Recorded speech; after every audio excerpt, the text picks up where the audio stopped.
Okay, yeah, I've got a bunch of the Fugglers Series 6 keyrings.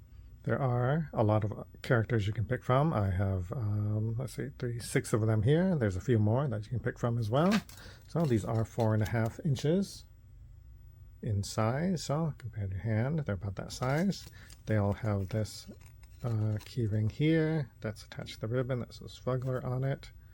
So really nice keyring. It's this sturdy metal that you can open and close like that, attached to a backpack, your key ring or whatever to decorate. So yeah, they are cute little fugglers. They all have the squinty eyes. They have some teeth in there as well. They are babies, so small teeth or less teeth. All different types of designs. Some have molars, some have the front teeth. They all have the buttonhole there on the back. So yeah, they're just miniature sizes of the regular sized fugglers. So yeah, super cute.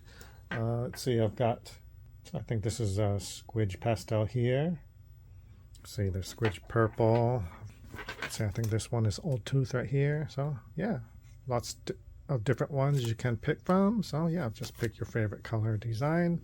Super cool, cute little keychains, perfect for decorating your backpack or to put on your key ring or decorating whatever. So yeah, super cute. If you like these, make sure you pick these up.